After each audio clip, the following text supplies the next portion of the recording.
هر یو نفس سکونکی د مرګ دی او هر یو نفس ته به د هغه بدل پوره ورکړی شي.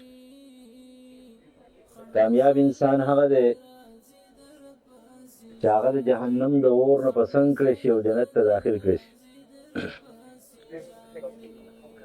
عزتمندو وخت هم لږ دی، مختصر دی، یو 10 منټه پاتې دي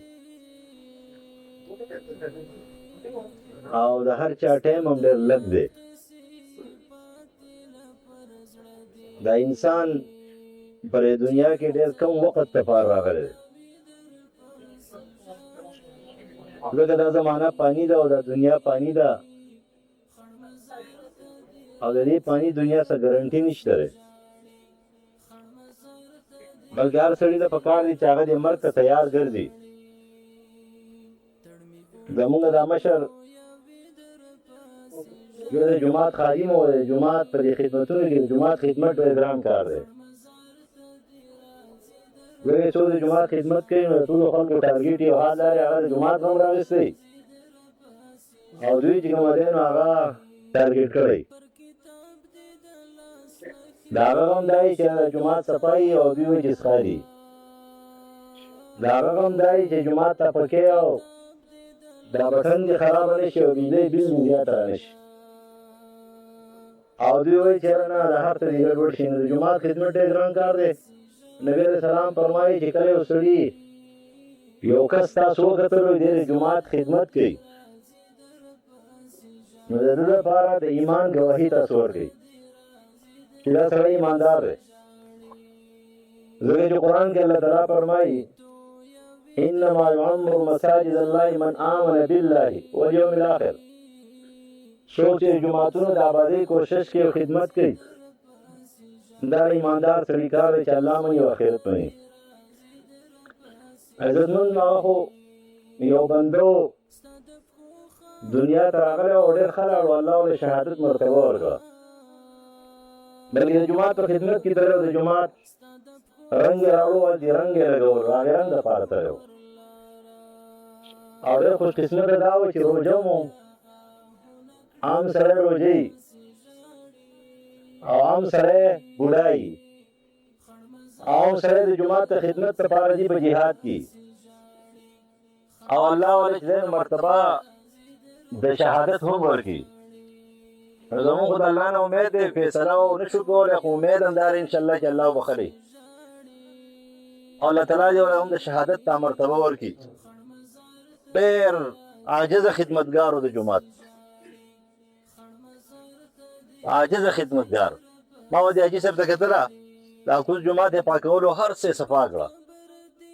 دا هر څوک نشي کولی، دا د هر سړي کار نه دی. عاجزي دا د هر سړي کار نه دی، دا نسب حسب نه غواړي، خو عاجزي ځان له د انسانیت یو تقاضا ده، د اسلام او د ایمان تقاضا ده. چا کې چې عاجزي نه وي په هغه کې ایمان نه وي، په چا کې چې خوف الهي نه وي په هغه کې ایمان نه وي. ځان کې عاجزي پیدا کول پکار دي، د الله نه یره ځان کې پیدا کول پکار دي. دا موږ روان یو، قسم دی زه ډېر لرې ته راومه، 2 جنازې مې وکړه، د 3 مې له راورسېدلم او په سب خوارو زورو مې ځان راورسو. په دې لاره مې هغه ډرایور ته ویلم ما کېدای شي زما نمبر دی د دې جنازې نه پس یا مخکې، ځکه چې داسې مړي روان دي چې حیران به شي. نه ما سره درد شته، نه تاسو سره درد شته، نه دردمن یو، هر یو سړی خفه کېږي. نن په مونږ کې یو بله بیماري لګېدلې ده، ښه خبره اورېدلو ته تیار نه یو. د ښې خبرو منل خو دا ځان له خبره ده، اورېدلو ته هم تیار نه یو. پخوا نه به خلک داسې وو چې هغه به دې منلو ته تیار نه وو. یاره جوړ ورته نه یم مړه بیا به یې وکړم، لیکن اوس مونږ اورېدلو ته هم تیار نه یو. که چېرته څوک ښه خبره کوي نه اورو، بلکې الټه مو د هغه په کردار باندې څه وکړو، خبرې شروع کړو. دا پخپله داسې دی او پخپله داسې ستا نه خو ښه دی. د الله بندګانو د الله نه ویرېږئ او په داسې یېرې سره ویرېږئ چې دا قبر مخې ته شي. داسې یره نه، هسې چې کوم نعتخوانانو د غزلو د شاعرانو یره نه، داسې یره په کار دی چې سړي مخې ته چې کوم قبر ودرېږي چې نن د احمد لا چې کومه دی جنازه کومه نو دا زما جنازه را لکه څنګه چې عمر فاروق په فرمایله او څنګه چې ابوبکر صدیق په فرمایله او څنګه به صحابه رضی الله عنهم اجمعین په فرمایل. او دا خبره زه بار بار کومه چې اله به سمیږي چې کله ته دا ټولې خبرې ماته کوي او بیا وایي چې ماته کوي نو خفه پې نه شي. یو ډاکټر چې د چا تشخیص وکړي او هغه ته هغه بیماري وښیي نو هغه ډاکټر سره هغه مینه کوي، د هغه سره دښمني نه کوي. لیکن تا ته چې کله یو دیني او شرعي او یو روحاني خبره یو مولانا یو عالم یو مفتي یو امیر صاحب هر څوک چې وي داعیه درته وښیي ته خفه شې پریشانه شې. د دې مطلب دا دی ستا زړه دننه ګنده دی. د دې مطلب دا دی چې ته دې مرګ ته تیار نه یې، دې قبر ته تیار نه یې، دې حساب کتاب ته تیار نه یې. دا سوچ او فکر زمونږ نشته دی چې یوه ورځ به زما په دغې کنده کې به ماږ دي هېڅوک په راسره نه وي، نه خپل نه پردی، نه زوی او نه پلار، نه رور او نه تره، نه پارټۍ والا او نه مسلک والا. ستا سره به زما او ستا سره به تش عقیده در سره وي او عمل به در سره وي. ټول نه مخکې به عقیده در سره وي. عقیده چې نه د عمل څه حیثیت نشته دی. ستا سره به ستا عقیده در سره وي ځکه دا درې واړه خبرې هم د عقیدې دي. ستا د ایمان تپوسونه دي چې ستا نه به اول تپوس دا کېږي چې ستا رب څوک دی، چې رب خو دې زده کړی که نه. د رب خبره خو در باندې بده نه وي لګېدلې، د قرآن خبره خو در باندې بده نه وي لګېدلې. د رب حکم خو چېرته تا چې کومه دی نو داسې نه دی اخیستلی چې ته وایې چې نعوذ بالله دا څومره خوشي خبره په قرآن کې ده. دا ټکي ته لرې کول غواړي. دویم تپوس په ستا نه د عقیدې په باره کې د اسلام کېږي. اسلام خو دې بد نه دی ګڼلی، د قادیانیت پرچار خو نه کې یا د پرویزیت پرچار خو نه کې. او دریم تپوس په ستا نه ستا د پیغمبر په باره کې کېږي او د پیغمبر سره دې څومره مینه ده، د پیغمبر سره دې څومره محبت دی، د پیغمبر په سنت کې د ځان ښایسته ښکاري او که نه د پیغمبر سنت چې کوم دی په دې کې تا ته ځان ښایسته نه ښکاري. د دې وجې نه دا سبا چې کومه دی زمونږ دا زمونږ نه هیر دی. عثمان ابن عفان رضی الله تعالی عنہ یو داسې صحابي دی چې نبی علیہ السلام بار بار هغه ته د جنت خوشخبري ورکړې ده. په صحابو کې واحد صحابي عثمان ابن عفان رضی الله تعالی عنہ دی په ټولو صحابو کې چې نبی علیہ السلام دغه صحابي ته د جنت خوشخبري بار بار ورکړله. دا صحابي عثمان ابن عفان رضی الله عنہ دی. لیکن عثمان ابن عفان رضی الله عنہ به چې کله قبر ته راغی دغې کندې ته به ودرېدو. دا نن چې مونږ په دې کنده کې دا ولاړ یو دا ګپونه شپونه لګو دا قبر رانه یېري، نه په زړه کې درد راځي، نه په سترګو کې نم راځي، نه په وجود باندې غونې زګ زګ کېږي، نه را سره څه غم پیدا کېږي. زه هم دغه شانتې یم، ته هم دغه شانتې یې، مشر هم داسې دی، کشر هم داسې دی، ځوان هم دی، بوډا دی، ټوله سیل مې داسې دي. لیکن هغه چې دې قبر ته ودرېدو نو دومره به یې وجړل چې ګیره مبارکه به لمده شوه. نو چې کله به د هغه نه تپوس وشو آبان رحمه الله دې تپوس کوي چې ته را دومره جاړې ولې؟ ستا په باره کې خو نبي علیه السلام بار بار ویلي چې عثمان ابن عفان چې څه کې هغه کوه. افعل ما شئت یا عثمان، ما قدمت وما اخرت وما اسررت وما اعلنت. ستا هر څه الله معاف کړي دي، هر څه دې الله معاف کړي دي. د دې وجې تاسو ته پته ده عمر فاروق هم شهید شوی دی، علي ابن ابي طالب رضی الله عنه هم شهید شوی دی، حسین رضی الله عنه هم شهید شوی دی. بېشماره شهیدان دي، خو مظلوم شهید چاته وایي؟ عثمان بن عفان ته وایي مظلوم شهید، چې خلیفه هم دی، حکمران هم دی، او په خلفاء راشدینو کې هم دی، شهید شو. هغه ته ولې وایي؟ دغه کردارو هغه ورته وایي ما د دې کندې په باره کې اورېدلي دي، قسم دی که مونږ یېرېږو. ما کتلی دي یو سړی کله ګیر شي الله ته متوجه شي خانه وظیفې او دمن او دا او هغه او دغه شروع کړي، خو چې کله هغه سخت ختم شي 2 درجې چې کومې د هغې نه غټ ظالم شي، 2 درجې د هغې نه زیات ګناهګار شي، د هغې نه اوچت چې کوم د ظالم جوړ شي، اوچت ګناهګار او فاسق ته جوړ شي او باغي ته جوړ شي. دا زموږ مسلماني ده. کله چې یو ځل په تا باندې غم راغی تکلیف راغی او درد راغی او تا کوم چا ته کوم ذات ته متوجه شي او ستا تکلیف یې لرې کو د هغې ذات تابع شه که نه د هغې دپاره خپل ځان کې درد پیدا کړه په هغې دپاره ځان کې غم پیدا کړه نو عثمان ابن عفان رضی الله عنه ته فرمایي چې د دې قبر په باره کې ما د نبي علیه السلام نه اورېدلي دي چې کله د جهنم د کندو نه کنده ګرځي ځکه یېرېږم کله جنت ته باغچو نه باغچه ګرځي رحم د الله ډېر وسیع دی خو د هغه چا دپاره د رحم کارونه کوي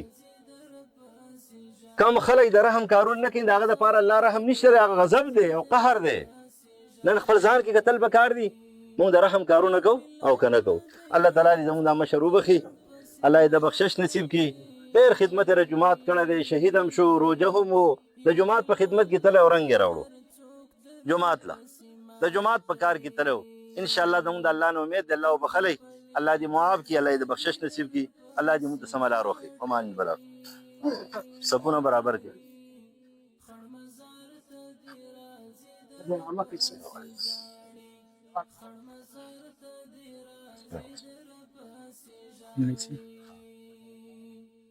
صحیح ده بیا همین چا صحیح ده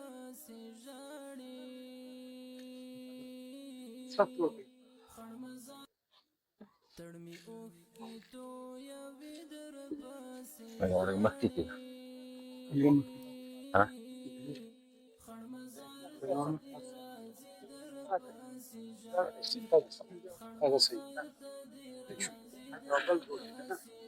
عزتمندو دا مړي په باره کې دا اعلان خو تاسو اورئ همیشه دپاره دوه قسمه حقوق یو حق دی چې هغه ادا کېږي او بل حق نه ادا کېږي کومه حقوق چې هغه نه ادا کېږي نو هغه خو د زړه د اخلاصه جنازې ته ولاړ یم چې دا ورته معاف او کومه حق چې هغه د غوښتلو دی نو هغه حق مطالبه تاسو کولی شئ بچي شته دی که د چا سره د چا په هغه باندې څه قرض وي یا څه حق یې به پورې وي نو هغې د بچو نه مطالبه وکړئ انشاءالله تاسو له به درکوي سبونه برابر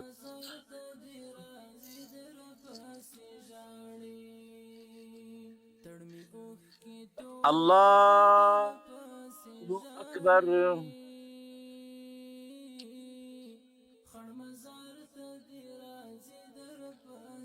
آزوی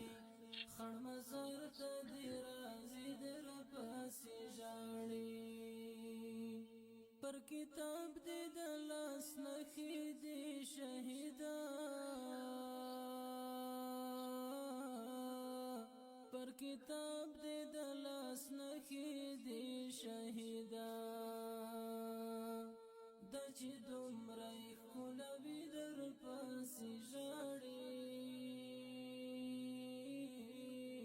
خړ مزار ته دې راځي الله اکبر اللهم صل على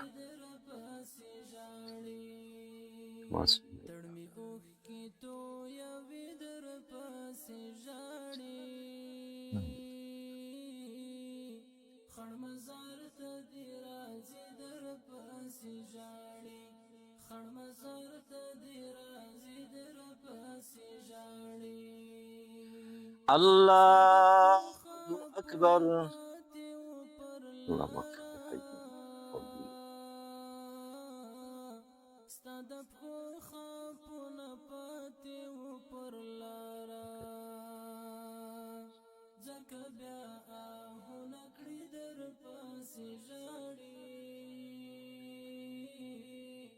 خړ مزار ته دې راځي در پسې ژاړي خړ مزار ته دې راځي در پسې ژاړي تړمي اوښکې تویوي در پسې ژاړي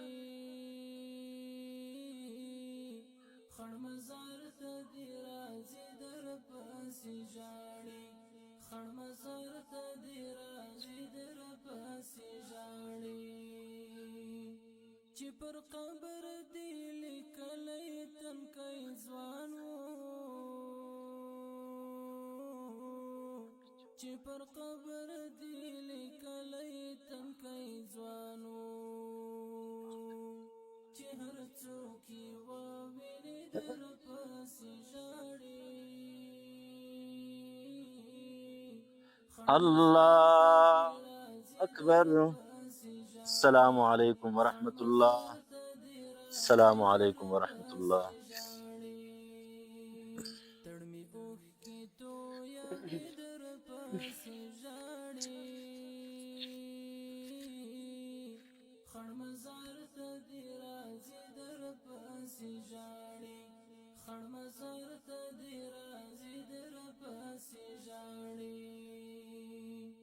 د زړګي لا دروند غم بس ظاهر دی د زړګي